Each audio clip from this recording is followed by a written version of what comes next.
Alhamdulillahi Rabbil Alameen. As-salatu was-salamu ala khatimin nabiyyin wa ala alihi wa sahbihi ajma'in amma ba'd.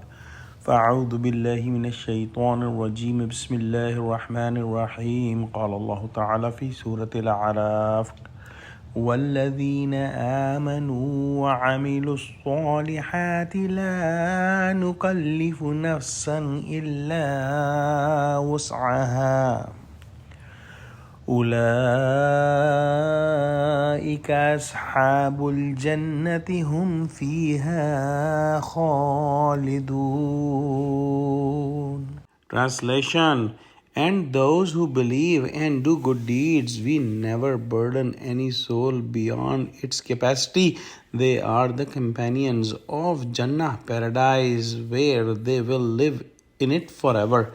In the previous ayah, we studied about the people of hellfire. These are the people who have the worst end, and these are the people who have their bedding of fire, and their comforters will be of fire as well. As of simultaneous contrast, in the next ayah that is recited today, Allah subhanahu wa ta'ala is mentioning about the people of Jannah, and there are two qualities of the people of Jannah.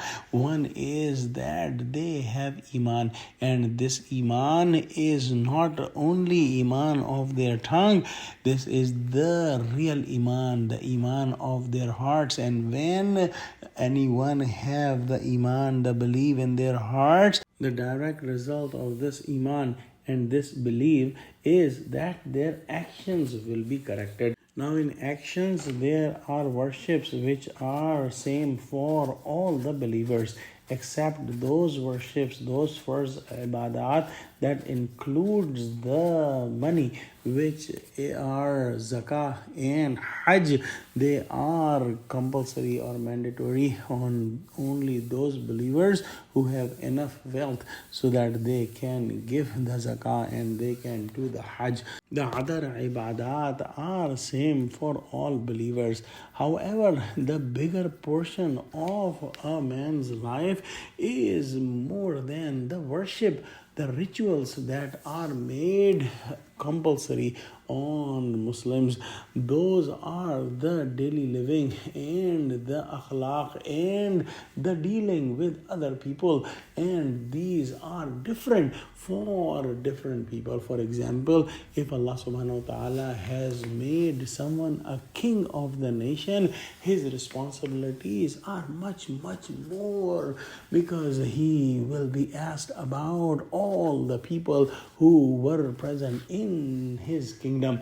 The other extreme, if a person is a very poor man or is disabled or cannot see or cannot walk or with any other problem, his actions other than his ibadat will be very limited, because Allah subhanahu wa ta'ala has not given him much in this life, so he will not be asked much about the other things, the other actions and jobs that will be asked with the first person who was made the king, as given in this example. And Allah subhanahu wa ta'ala will be the judge, so he knows exactly that whatever qualities he gave to someone and how much of these qualities and abilities were used in the path of Allah subhanahu wa ta'ala. So whoever has passed this test, that he had the true Iman and he had good deeds according to the best of his abilities, he will be the successful person and will enter the paradise, and not only enter the paradise, will live in the paradise forever. Let's pray that Allah subhanahu wa ta'ala make us among those who have true belief in their hearts and who do the best of the possible deeds in their lives, and who will become the residents of the paradise. Ameen wa akhiru da'wanan alhamdulillahi rabbil alameen. Assalamu alaikum.